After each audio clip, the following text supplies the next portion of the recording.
ఏంటి అవును బతకనవరా ఏంటి మీరు? కాదు, చాలామంది ఇలా ట్రోల్ చేయడం ఏంటండి? ఆ అమ్మాయి పాపం చాలా ఇబ్బందులు పడి ఫస్ట్ భర్తతో చాలా బాధలు పడింది. తర్వాత ఒక మంచి లైఫ్ వచ్చింది. ఈ లైఫ్ వచ్చిన సందర్భంగా ఒక వ్యక్తిని వివాహం చేసుకోవాలని కోరుకుంటుంది.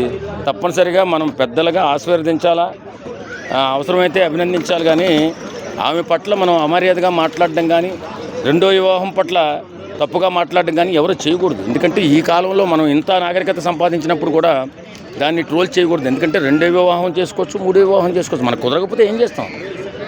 పెద్ద పెద్ద వాళ్ళకే కుదరలేదు.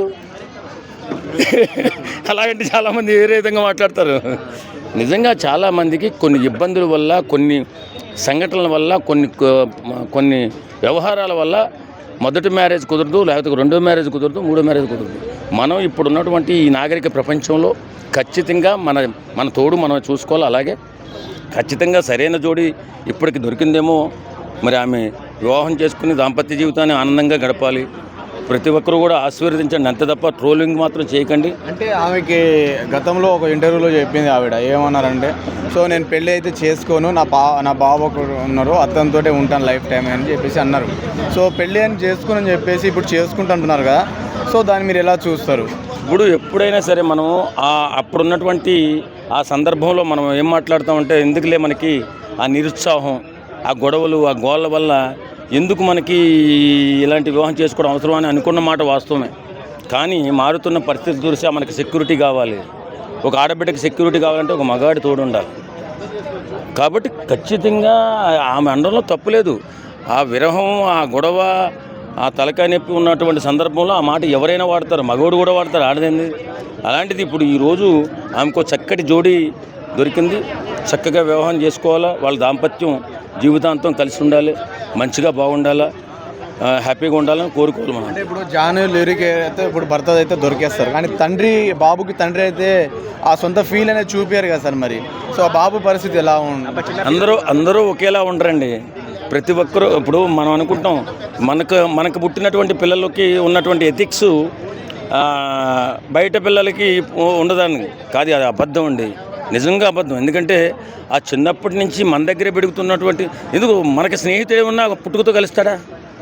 మరి స్నేహితుడి పట్ల మనం ప్రాణం ఇచ్చేస్తాం. మరి అలాంటిది చిన్న పిల్లవాడు తన తల్లిని పెళ్లి చేసుకున్నటువంటి వ్యక్తి చాలామంది నా కళ్ళ ముందు చూశాను నేను. చాలా హ్యాపీగా చూసుకుంటారు, సొంత బిడ్డలా చూసుకుంటారు. అలాంటి ఇబ్బందులు ఎవరావు. కొంతమంది నీచులు, దుర్మార్గులు ఉంటారు, అలాంటి వాళ్ళు ఏమైనా ఇబ్బంది పెడతారేమో. కానీ ఒకవేళ ఇబ్బంది పెడితే జాను ఎలాంటి ప్రాబ్లమ్స్ని ఫేస్ చేయాల్సి వస్తే నెక్స్ట్ స్టెప్ ఏమి ఉంటుంది అనుకుంటున్నారు? అలా ఇబ్బంది పెట్టేవాడు ఉంటే మళ్ళీ వాడు కూడా వెళ్ళిపోతాడు. ఎవడో ఏం చేయలేము. ఇక్కడ మనకు కుదరకపోతే మన వివాహ బంధమే కాదు, స్నేహ బంధమే కాదు, కుటుంబ బంధమే కాదు, అన్నీ పోతాయి. మనకు అనుకూలంగా ఉంటేనే ఏ వ్యవహారం జరుగుతుంది. కాబట్టి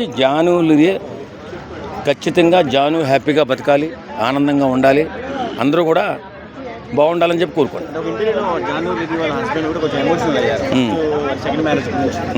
ఇప్పుడు ఆడపిల్లని ఎలా రోడ్డు మీద వదిలేసి వెళ్ళిపోయి వెయిట్ చేయంటారా? అంటే మగవాడు కాదు లేదేమో.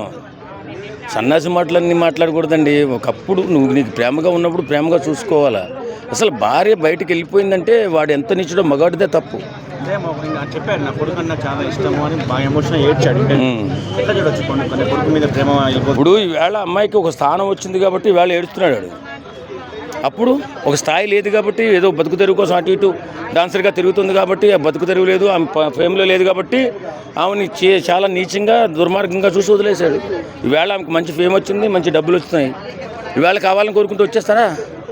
అంటే నీవు బాగా బాధల్లో ఉన్నప్పుడు వదిలేసి వెళ్ళిపోతావు, నువ్వు హ్యాపీ బతుకుతావు. ఈవేళమో ఆమె బాగా బతుకుతుందని చెప్పి జీవితంలోకి వచ్చేద్దామని చూస్తే ఎవరు మాత్రం అంగీకరిస్తారు? విశ్వాసం లేని కుక్క నువ్వెందుకు రాని అనుకుంటారు ఎవరైనా. కానీ అలా ట్రోల్ చేయకూడదు. ఒక ఆడబిడ్డ పట్ల అభిమానంగా, ప్రేమగా ఉండాలి తప్ప, ఆడబిడ్డలు అసలే సెన్సిటివ్గా ఉంటారు. వాళ్ళ పట్ల వాళ్ళు కొన్ని తప్పుల వల్ల, కొన్ని ఇబ్బందుల వల్ల విడిపోవచ్చు. కానీ వాళ్ళు చేసుకుంటున్నటువంటి ఏ కార్యక్రమమైనా సమర్థించాలి మనం. వాళ్ళు జీవితాన్ని కోరుకుంటున్నారు, ఎక్కడ వేరేది కాదు కదా. కొత్త జీవితాన్ని ప్రారంభించాలనుకుంటుంది, దీవించండి.